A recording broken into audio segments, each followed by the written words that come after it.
생명 존중 이런 이제 찬반 논의가 많은데 낙태라고 하는 것은 태아의 생명권을 갖다가 이렇게 침해하는 내용이거든요. 생명권이라고 하는 건 가장 기본권의 본질인데 낙태가 여성의 건강에 미칠 영향이 이제 얼마나 되는지. 낙태를 하면 한 명은 반드시 죽고 다른 한 명은 반드시 다친 자. 때로는 이 여성마저도 생명을 잃을 경우가 있죠.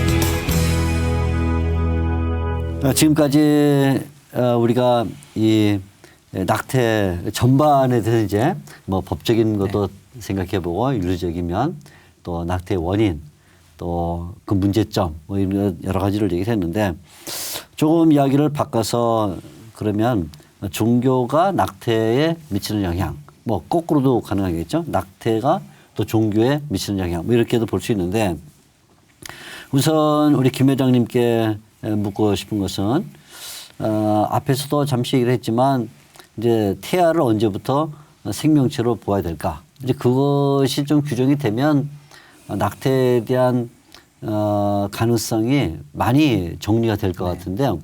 회장님 말씀 좀 해주시죠. 예, 이제 종교적인 관점으로 시각을 좀 바꾸자 그랬는데요. 과학이 발달하지 않았던 고대에도 생명의 창조주를 경험한 분들은 이렇게 고백을 했습니다. 주님께서 내 장기를 만드시고 내 모태에서 나를 짜 맞추셨습니다. 이 일이 참 신비하고 오묘합니다. 땅속 깊은 곳 같은 모태에서 나를 조립하셨습니다. 너무나 유명한 구절이죠. 네. 시편 139편 13절 이하에 나오는 네. 구절인데요. 그런데 이 사실이 지금은 과학적으로도 다 맞다고 규명이 돼 있는 상태입니다. 인간 생명이 언제부터인가 그 시작에 관해서는 철학적으로 결정할 문제가 아닙니다. 전문가 그룹인 생명과학에서 객관적 증거를 찾아야 됩니다. 왜 철학적인, 그러니까 전문 정보 없이 그냥 책상에 앉아서 생각해서 추론을 하면 안 되냐면 예를 들면 종교개혁가로 잘 알려져 있는 존 칼빈 같은 경우는 엄마가 태동을 느꼈을 때부터 한 영혼이라고 할 수 있다라고 그렇게 추론을 했습니다. 이건 누구나 지금 다 틀렸다고 답이 될 수 없다고 생각하지 않겠습니까? 생명의 시작과 그 성장을 연구하는 산부인과학의 세부 학문인 태아학의 결론은 그렇습니다. 현대 이제 분자 생물학의 결론도 그렇고요. 23개의 염색체를 가진 정자와 23개의 염색체를 가진 난자가 만나면서 수정되는 순간 46개의 인간 염색체를 가진 고유한 독립개체 인간이 발생한다. 끝. 이게 결론입니다. 그러니까 수정의 순간부터 인간이 발생을 하는 거죠. 그러네요. 예.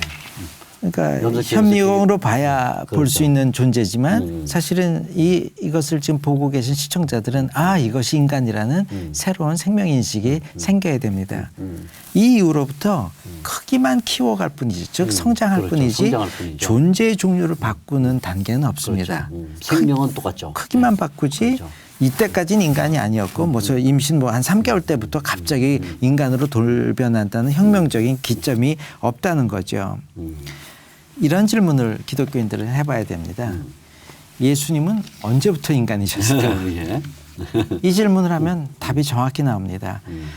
우리 기독교의 교리용어로 성육신이라는 게 있는데 성자 하나님께서 인간의 죄를 대신하기 위해서 인간의 몸을 입으시고 이 땅에 현현하셨다. 즉 신이 인간과 동일시한 작업을 하나님의 그 선처를 우리가 성육신이라고 합니다. 그런데 만일 자궁 내에 머무는 어느 기간 또는 전체 기간이 인간의 존재가 아니라면 굳이 예수님께서 마리아의 자궁 속에 40주 동안이나 무려 9달 반이나 머물러 있을 필요가 없었죠. 1살짜리 아기로 갑자기 마리아 품에 나타나든지 아니면 어린아이들이 인간이 아니라면 12살짜리 소년이 갑자기 감람산 위에 나타나든지 이렇게 했어야 될 겁니다. 이것이 예수님 어렸을 때 사진입니다. 임신된 지 6주 된 아기의 아기. 모습인데요. 얼마 후 우리들이 이제 곧 성탄절을 맞이하지 않습니까? 근데 성탄절 때 가장 많이 불리는 찬송가가 기쁘다 구주 오셨네입니다. 근데 예수님은 굉장히 당혹스러워 하시죠. 나 벌써 9달 전에 10달 전에 왔는데 사실 우리는 12월 25일마다 뒷북 축가를 하고 있는 중입니다. 바로 성육신이 마리아의 자궁 속에 성령으로 잉태되는 순간 일어났다는 이 사실만 목사님들이 교회에서 가르친다면요. 기독교계처럼 생명교육이 쉽고 정확한 그룹이 없으리라고 생각을 합니다. 그렇군요. 예, 예. 감사합니다. 사실 뭐 성경에는 이제 복중의 아기들에 대한 이야기가 많이 나오죠. 그럼요. 뭐 창세기에도 야곱과 에서가 이제 복중에서 다투는 그런 장면은 아직 어머니의 몸 밖으로 나오기 전에 이미 그 두 생명체가 서로의 입장을 놓고 다퉜다는 얘기니까 뭐 그 생명체에게 IQ가 얼마냐 또 사회 인식이 어느 정도냐 이런 것을 물을 수는 없지만 아무튼 이미 복중에서 생명체로서 역할을 하고 있었다 이런 얘기가 되고 신약성경에도 세례자 요한이 어머니의 복중에서 이제 마리아를 만났을 때 뛰놀았다 할 때 태아가 태아에게 반응을 보이는 태아가 거죠. 태아에게 이제 반응을 보이는 것인데 뭐 내 주의 어머니 이렇게 이제 그 노래를 불렀지만 엘리사벳이 아무튼 그때 세례자 요한이 복중에서 이제 반응을 한 거거든요. 그러니까 그것은 그 뭐 지성의 그 지수가 얼마 되냐는 우리가 논할 수는 없지만 틀림없이 생명체로서 가치가 이미 있다는 것을 성경이 보여주니까 사례적으로 보게 되면 구약 성경이나 신약 성경에 임신 중에 그 아기들이 이미 존중한 생명체라는 것은 잘 보여주고 있다고 생각이 듭니다. 우리 이제 장 변호사님께 묻고 싶은 거는 자, 이런 낙태에 대한 뭐 통계 처음에 김 회장님 말씀하시기를 이제 통계의 문제점 얘기하셨지만 어떻든 그 기독교인과 일반인 그러니까 비기독교인 사이에 근데 낙태에 대한 어떤 의식 차이가 있을 터인데 한번 이에 대해서 말씀을 좀 해주시면 좋겠네요. 참 저로서는 참 어려운 질문이긴 합니다만 제가 무슨 통계를 가지고 있는 것도 아니고 그렇죠. 그래서 참 어렵습니다만 근데 기본적인 시각은 이런 것 같습니다. 이 기독교인들이라고 하면은 생명의 주인이 누굽니까? 라고 물었을 때 반드시 하나님이다라는 이야기를 할 겁니다. 근데 이제 비기독교인들에게 생명의 주인이 누굽니까? 라고 하면은 이제 납니다라는 그러겠죠. 이런 이야기를 할 거라는 거죠. 그렇다고 한다면은 결국 기독교인들의 의식 속에는 생명에 대한 청지기적 사명을 가지고 있는 거예요. 청지기적 사명을 가지고 있는 데서 출발을 하는 것이고 비기독교인들 같은 경우에는 이제 생명을 갖다가 마치 내가 어떻게 해도 되는 것처럼 이제 인식되어질 수 있는 그런 이게 가치를 갖다가 기본적으로 가지고 있다고 보여집니다. 또 이제 기독교인들 중에서도 또 이제 교육을 받은 사람과 받지 않는 사람 간에 또 차이도 있을 것 같아요. 예, 예를 들면은 이제 기독교적 사고를 가지고 뭐 이렇게 생명에 관한 어떤 뭐 이 아카데미나 뭐 등등을 통해서 교육을 받는 사람들은 한 번쯤 내 생명에 대해서 다시 생각하게 된다. 만약 예를 들면 이와 같은 어려운 어떤 문제에 봉착했을 때 이걸 어떻게 결정을 해야 되지?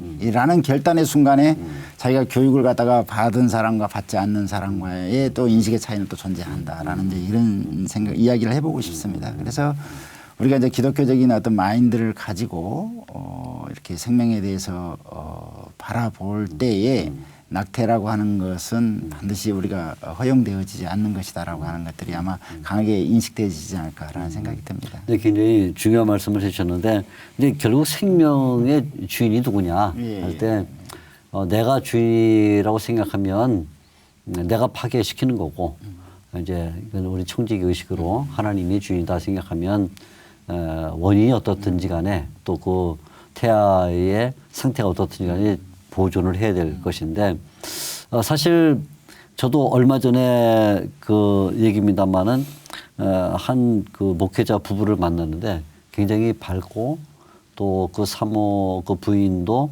이제 그 상담사로서 아주 오랫동안 병원에서 일을 하고 있는 분이었는데 아직 표정들이 다 밝아요. 근데 주일날 이제 그분들을 뵀는데 그 부인의 손에 이끌려 왔다고 할까? 같이 이렇게 청년 하나가 들어오는데 나이는 나중에 알고 보니까 22살이라 그러는데 지능은 이제 2.5세 지능이에요. 그러니까 그래서 이제 얘기를 나누는데 그 목사님 네 분의 이제 아이인 거죠. 얘기를 나누면서 그런 얘기를 했어요. 그 그러니까 임신했을 때 알았냐? 그러니까 알았다는 거예요, 이미. 이 지능이 저하된 아이가 나온다 이제 알았고, 그때 어떤 고민을 했냐?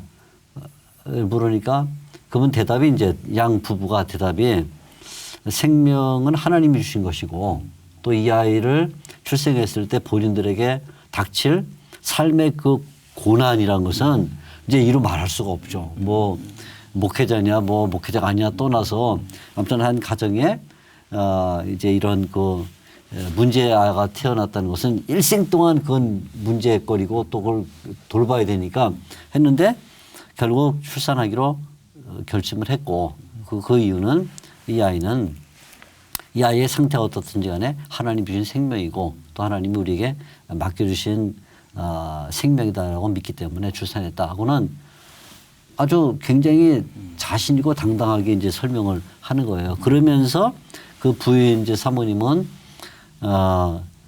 이 아이를 출산하고 난 다음에 그래서 본인이 이러한 비슷한 문제를 만난 사람들을 돕기 위해서 이제 상담을 공부를 해서 결국 병원에서 상담소로 일하고 있다 이런 얘기를 했는데 이제 그런 걸 들을 때 결국 이제 장 변호사님 말씀 잘해 주셨는데 이 생명의 주인 누구냐 거기서 그냥 다 결정이 나버리는 것 같아요.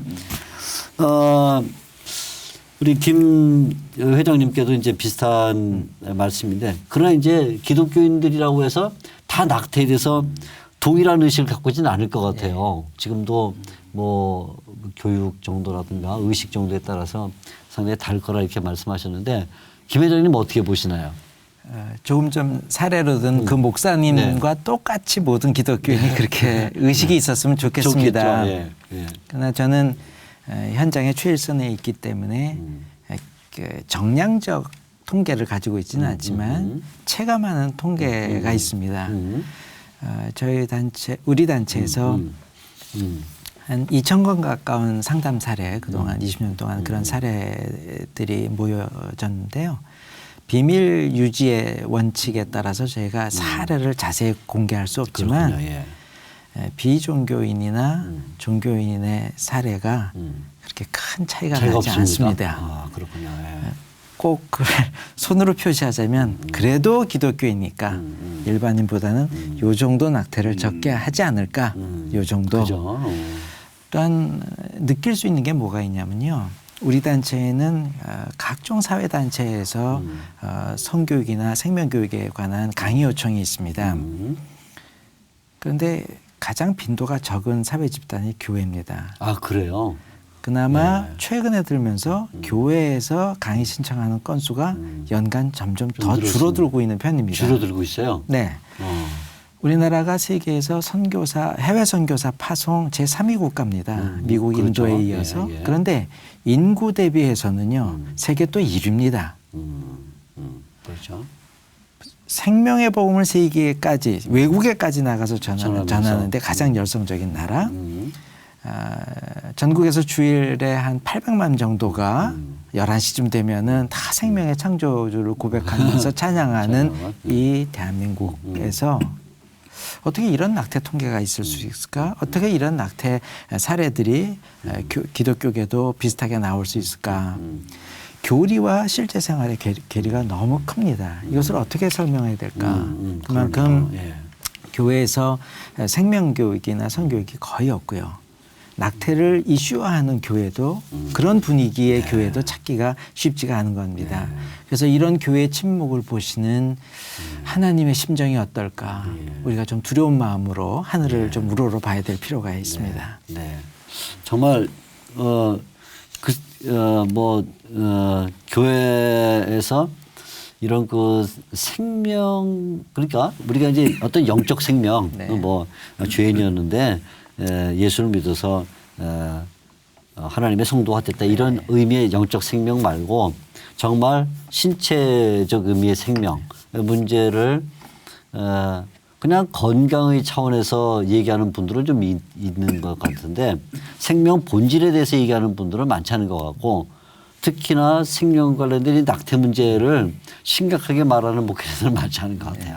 정말 안타까운 일인데 교회에 지금 말씀하신 매 주일 적지 않은 정말 이 기독교 인구가 모여서 예배할 때 목사님들이 최소한 1년에 뭐 매주는 아니더라도 1년에 한두 차례라도 심각하게 이 문제를 얘기를 해준다면 듣고 도전받을 분들이 많은데 거의 10년 목회한 분도 이런 낙태에 대해서 한번 얘기한다는 것은 거의 없는 그런 실정이니까 그래서 모르겠어요. 워낙 지금처럼 사회 분위기가 낙태를 허용하는 것 같고 또 좀 전에 말씀 서로 나눈 것처럼 낙태가 그렇게 부담스럽지 않은 이런 분위기 속에서 앉아있는 성도들 가운데 이미 낙태를 경험한 성도들이 있거나 또는 낙태를 해야 될 것 같은 이런 성도들이 있어서 목사님들이 그런 설교하는 것이 부담되는지 그거는 잘 모르겠는데 그렇기도 하겠지만은 그러나 성경의 원리 그리고 진리가 그것이 아니라면 그러면 심각하게 얘기를 해줘야 되지 않겠나 그런 생각을 갖습니다. 정말 참 안타까운 말씀을 저에게 들려주셨는데요. 이제 우리 장 변호사님 묻고 싶은 거는 낙태 때문에 법적 처벌을 받는 경우들이 실제로 있습니까? 단도직입적으로 제가 물으면요. 극히 귀에 잘 들려오지는 않죠. 그렇죠. 낙태로 해서 처벌받았다는 사례가 그렇게 많지는 않습니다. 그렇죠. 이제 낙관연에서 지금 활동을 하고 있습니다만 이제 사례 수집도 하고 있는 것으로 알고 있습니다. 혹시 김 회장님 그런 사례가 있습니까? 해방 후 60년 동안 실형 내지는 유죄 선고를 받은 경우가 총 20건이 안 될 겁니다. 총 20건. 네. 혹시 어떤 그 이유로 유죄 선고를 받았는지. 그러니까 아주 극단적으로 낙태를 유도해 가면서까지 낙태를 극심하게 한 경우에 그것도 이제 증거가 확실한 경우에 유죄 선고를 받게 된 거죠. 요즘은 확실한 증거를 이렇게 서류를 이만큼 사진 자료를 냈는데도 선고 유예 판결이 나기도 하는 게 현실입니다. 근데 유죄라고 하는 이제 좀 용어상에 좀 정리를 좀 할 필요가 있을 것 같아서 일단 낙태죄에 대해서는 이제 유죄로서 선고를 받는데요. 형량에 관한 부분에 있어서 방금 이제 회장님께서 말씀하신 것이 이제 선고유예를 받느냐, 집행유예를 받느냐, 벌금형을 받느냐, 아마 이렇게 구분이 되는 것 같습니다. 그러니까 그것도 이제 처벌의 양이 또는 크기가 상당히 사소한 거를 이렇게 볼 수밖에 없겠네요. 통계적으로 보면은 아마 이제 35만 건 정도가 낙태 시술이 이루어지는 데 비해서 2005년도 통계를 한다면은 그 정도 낙태 시술이 이루어지는데 실질적으로 거기서 불법 낙태로 해서 처벌되어지는 건수는 한 10여 건 미만 정도로 이렇게 아마 거의 없는 거죠. 네. 2005년도 같은 경우에는 한 51건 정도가 적발이 돼서 한 3건 정도가 기소가 됐다고 그러고요. 그다음에 2008년도 같은 경우는 64건 정도가 이제 불법 시술에서 적발이 됐는데 그 중에서만 9건 정도가 기소가 되고 그러니까 한 10건 남짓 정도 한 이 정도가 아마 기소가 되고 또 처벌이 이루어지는 형사 재판까지 봤는데요. 방금 이제 이야기했듯이 형사 재판 과정에서도 그것이 실형이 되어지는 케이스는 그러니까 기소가 돼도 선고까지 유죄 선고까지는 거의 가는 경우가 없다고 실형을 선고받는 실형을 선고받는 게 없는 거죠. 다른 여기서 오해가 있을까봐 하나 좀 첨언을 해야 될게요. 그러면 우리나라 법관들이 굉장히 무책임하고 잘못하고 있냐 그건 아닙니다. 생명 원칙을 지키고 있습니다. 대법원의 판례나 헌법재판소의 판결이나 또는 그 1심 재판, 2심 재판에서 잘못됐다고는 얘기하는데 선고를 안 할 뿐입니다. 법을 적극적으로 적용을 안 하고 있을 뿐이죠. 그러니까 결국은 그것도 처음에 우리가 얘기한 것처럼 사회 분위기가 이게 전반적으로 낙태에 대해서 아주 물컹한 이런 분위기에서 사실 실형을 내린다는 것도 굉장히 부담스럽겠죠. 판사들도. 그렇죠. 그러니까 그 선고 유예 사유 판결문을 보면 지금까지 벌을 안 줬는데 그러니까 이제 이 사람부터 벌을 주기가 참 그러니까. 판사로서 애매하다. 그렇죠. 그런 네, 그렇죠. 판사들이 도리어 애처롭습니다. 그런 거죠. 예, 예. 그렇죠. 네. 예, 아마 낙태죄가 행위화됐다라는 이야기를 지금 하고 있는 거예요. 지금 그래서 지금 실질적으로 이제 형법에 있는 낙태죄 부분을 갖다가 이제 개정해야 되는 거 아니냐 이제 이런 논의도 지금 있는 겁니다. 근데 방금 이제 말씀해 주셨듯이 이제 낙태라고 하는 것이 우리가 받아들일 수 없는 법적으로나 아니면 도덕적으로나 윤리적으로나 이 받아들여질 수 없는 불법적인 양상이라고 한다면은 결국 처벌을 강화하는 쪽으로 이렇게 인식이 바꿔져 가야지. 그렇죠. 결국은 그걸 갖다가 현재 지금 처벌이 경미하니 이것이 결국 형해화돼 있다. 그래서 결국은 그 법도 마저 개정을 해서 빼버리자. 이런 쪽으로 이제 개정 인식을 갖다가 그렇죠. 예. 갖는다라고 하는 것은 아마 이게 좀 잘못된 네, 그 그렇죠. 오류에서 예. 비롯된 게 아닌가 싶습니다. 그렇죠. 인식의 오류가. 그렇죠. 그러니까 아무리 작은 법이라도 그 법을 또 준수하고 철저하게 지키려는 것이 중요하지. 이게 뭐 잘 안 되니까 이제 없애자 그러면 그것은 이제 마지막 마지노선까지 없애는 것이니까 뭐 그런 점은 굉장히 조심을 해야 될 것 같습니다. 김 회장님은 이제 낙반 운동을 하시니까 낙태 반동 운동을 하시니까 아까 2천 사례라고 그러셨나요? 뭐 네. 네, 그렇게 얘기하셨는데 기억에 남는 일들도 많이 있을 것 같아요. 네, 참 아까 많습니다. 비밀 누설하면 네. 안 된다 그랬지만 네, 뭐 실명을 거론하지 않더라도 그냥 어떻게 한번 얘기를 좀 해줄 수 있겠습니까? 네. 제일 먼저 제 머릿속에 지금 떠오르는 사례가 있네요. 그 대학생 커플이었습니다. 19세, 20세 어리죠. 근데 사귄 지 4개월 안 돼서 헤어졌어요. 근데 헤어지고 난 다음에 임신 사실을 알게 됐습니다. 그러니까 여학생 입장에서는 당연히 낙태해야겠다고 생각하고 낙태병원도 예약을 해놓은 상태였습니다. 근데 이 사실을 이제 아주 가까운 학교 선배한테만 얘기를 했는데 그 학교 선배가 저를 아는 사람이었어요. 그래서 네가 그 결정을 하고 집행을 해도 좋은데 이 선택이 올바른가 딱 한 번만 상담을 해다오라고 권유를 해서 밤늦게 이제 저와 만나게 되었습니다. 많은 눈물을 흘리면서 한 3시간 상담한 후에 그렇게 도움의 손길들이 주변에 있는 걸 몰랐는데 그렇게 도와주시겠다면 한번 살려보겠다고 그랬습니다. 출산할 때까지 거의 매주 한 번씩 만나서 격려하고 위로했습니다. 그 사이에 그 마음이 수시로 바뀌었습니다. 그렇겠죠. 네. 수시로 참 고통스러웠죠.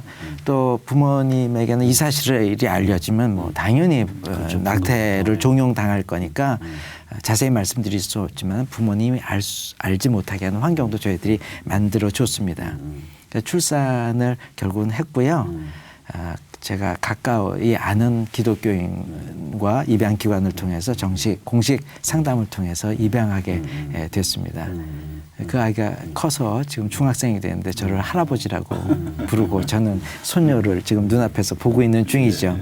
그 여성은 지금 다른 남성과 결혼해서 아기 낳고 잘 살고 있습니다. 그렇군요. 예. 예. 그러니까 참 이제 잘 선도해야 될 사명이 있네요. 그러니까 사회 분위기가 워낙 뭐 이런 성 문화의 해이함 속에서 일어날 수 있기 때문에 사회 분위기를 한꺼번에 일신할 수는 없지만 이 분위기 속에서도 모든 것을 긍정적으로 또 해결하는 그런 일들이 필요할 거라고 생각을 합니다. 장 변호사님, 우리가 조금 전에도 많이 얘기 나눴던 그 여성의 자기 결정권 또 태아의 생명 존중권 이게 이제 서로 아까 김 회장님이 잘 얘기를 해주셨지만 이제 서로 다른 문제다. 이것은 마치 청년 실업과 노인의 그 생명 기간이 길어진 것, 뭐 이런 것이 이제 서로 다른 가치를 가지듯이 이렇게 얘기를 해주셨는데 장 변호사님도 하실 말씀이 있을 것 같아요. 자기 결정권에 대해서요. 네네네. 예. 충분히 여기서 지금 이제 이야기가 되어졌습니다.만은 여성의 자기 결정권도 하나의 권리로서 보호받아야 될 부분이긴 하죠. 그런데 이제 그 한계 내지는 제한이 있다라는 겁니다. 결국 모든 권리도 결국 법이 허용되는 범위 내에서 행사가 돼야 될 것이고 이제 뭐 헌법에서도 이 제한 사유로서 뭐 국가안전보장이라든지 질서유지라든지 공공복리라든지 이런 사유로 해서 이제 제한이 가능하도록 돼 있고 또한 또 내재적인 또 권리를 갖다가 이렇게 행사함에 있어서도 또 내재적인 또 한계가 또 있는 거거든요. 방금 이제 이야기했듯이 생명권, 타인의 생명을 갖다가 하면서까지 자기의 권리를 갖다가 보호받을 수 있도록 보장해줘야 되느냐라고 하는 것이 이제 그 내재적인 한계라고 볼 수가 있는 겁니다. 방금 이야기했듯이 이제 태아의 생명권과 여성의 자기결정권은 이제 그것이 하나의 어떻게 보면 권리 상충되는 이제 측면이 이제 있는 부분이죠. 그래서 이것이 과연 이제 조화점을 갖다가 찾을 수 있을 것인가를 갖다가 우리가 이제 한번 좀 고민해 볼 수 있는데요. 이제 이런 겁니다. 자, 여성의 자기결정권이다라고 하는 것은 어느 선에서 보호가 되어져야 되느냐라고 한다면은 이제 태아와 관련해서 이야기한다면은 자, 내가 배우자를 갖다가 선택할 수 있는 권리. 내가 이제 결혼을 갖다가 언제 할 것이며 아이의 출산을 갖다가 내가 언제 할 것인지 아이가 출산한 후에 내가 어떻게 할 것인지 뭐 이런 부분들에 대해서는 충분히 이제 자기 결정권이 존중이 돼야 되겠죠. 근데 태아의 생명권을 갖다가 침해하면서까지 자기 결정권을 보호받을 수는 없는 거고요.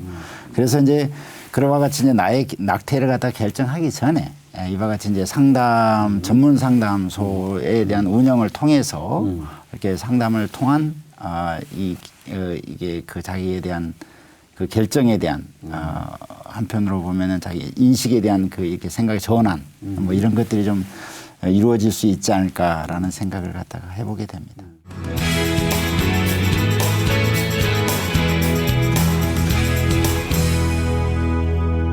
좀 전에도 제가 그 이제 지적 장애를 갖고 있는 이제 그 목회자 부부가 그 사실을 의사로부터 정확하게 이해를 했음에도 불구하고 이제 출산을 해서 지금 뭐 22살 나이가 됐다 이런 얘기를 했는데 이제 태아가 장애를 갖고 있는 경우 이 낙태를 한다 안 한다. 아까 모자보건법도 얘기를 하셨지만 법이 어떻게 명시되어 있고 또 우리가 만일에 그것에 대한 문제가 있다고 생각하는지 한번 모자보건법과 관련해서요. 네. 방금 이제 장애와 관련해서는 이제 그 우생학적 또는 유전학적 어떤 정신적 신체적인 어떤 결함이나 어떤 전염병. 전염병은 어떻게 보면 그것이 이제 그 우생학적 사유로 인해서 이 낙태를 갖다 할 수 있도록 이렇게 이제 허용은 이제 되어 있습니다. 그래서 그 외에는 아주 엄격하게 또 이제 뭐 이걸 다 제한적으로 해석을 해야 되겠죠. 그 부분에 대해서는. 그러나 그것도 강제 낙태할 수는 없는 것이죠. 그렇죠. 그렇죠. 네. 그 우생학적이라는 그 용어를 이제 광범위하게 사용했지만은 우리 모자보건법에 허용한 게라는 게 주로 산모적 사유에 그렇죠. 편중돼서만 있지. 외국의 사례와 외국도 대부분 태아를 사유해서는 그 낙태를 허용하는 나라도 잘 넣지 않습니다. 근데 우리나라도 태아를 사유로 한 낙태 사유는 없습니다. 태아의 생명권을 인정하기 때문에 태아를 철저히 보호하고 있는 중이죠. 그래서 장애라고 해서 또 기형이 예상된다 그래서 낙태할 사유는 법적으로 없습니다. 네.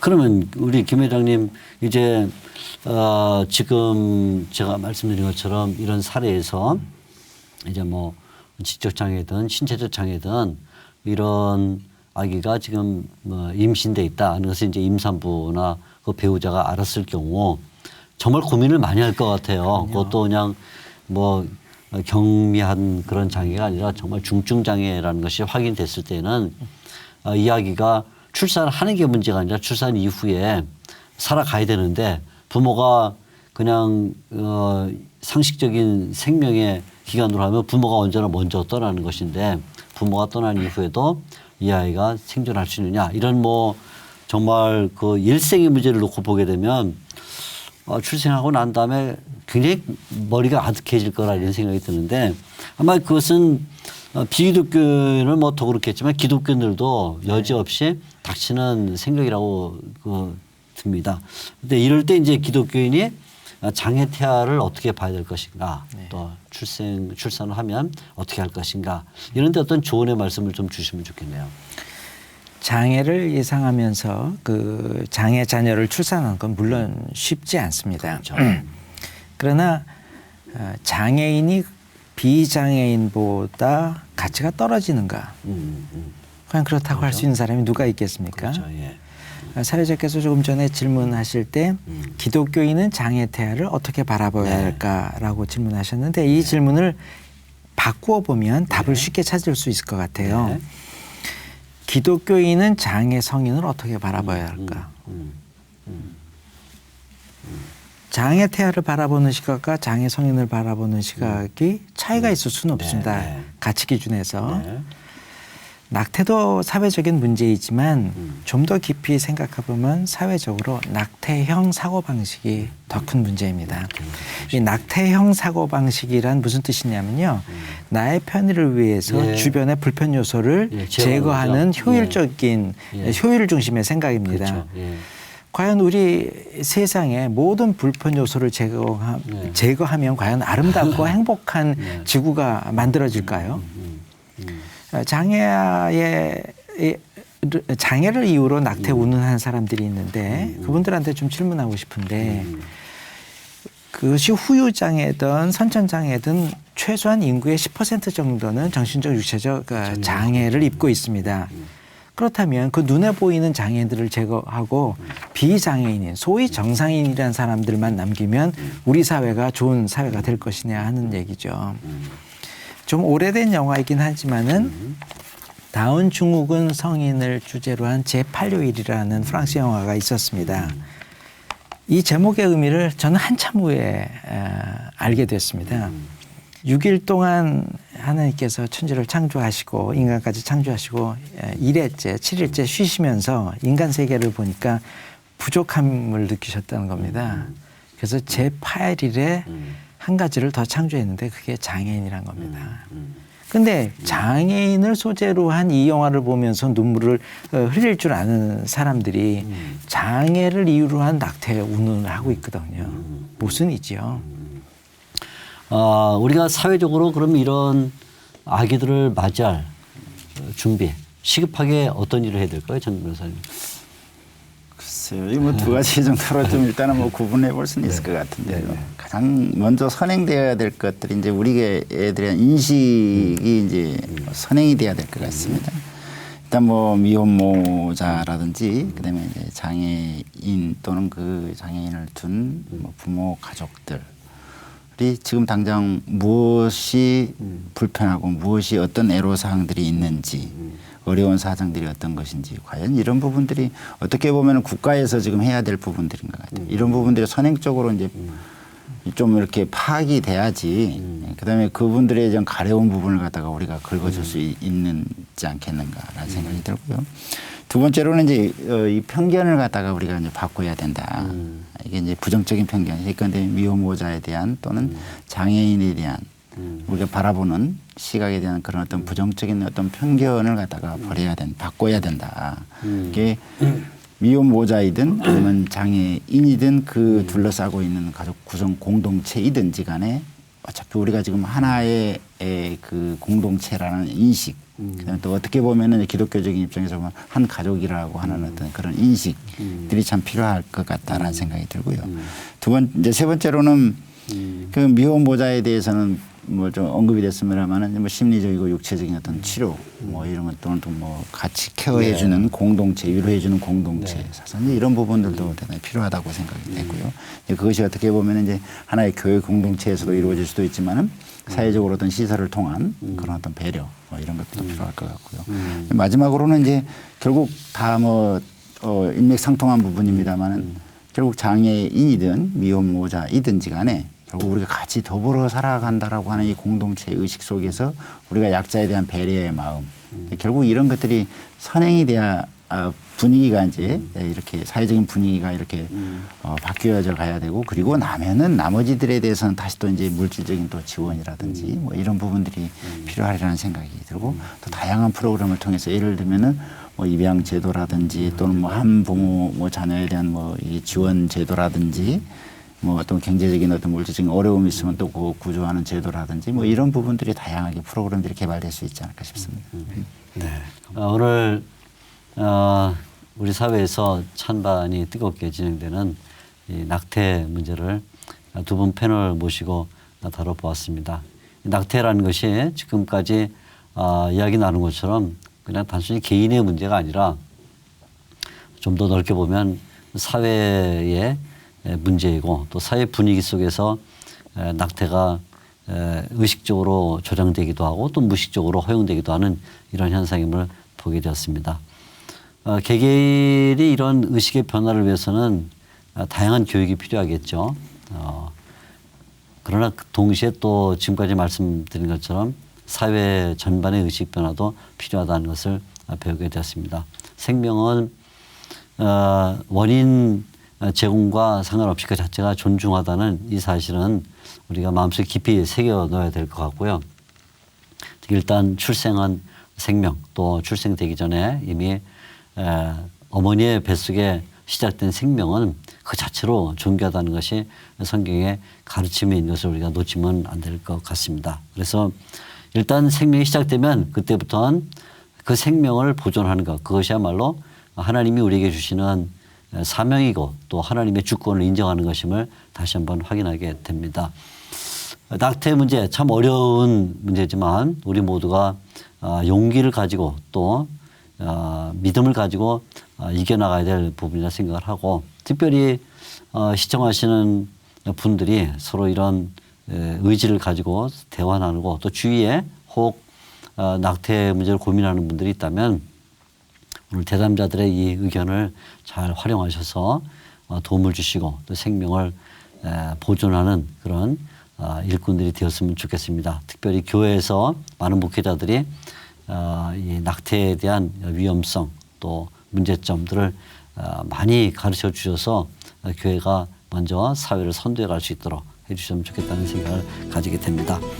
오늘 토론을 통해서 생명의 주인은 하나님이시다라는 것을 다시 확인하게 된 것 감사하게 생각합니다. 두 분 패널께 진심으로 감사를 드립니다. 초대해 주셔서 감사합니다.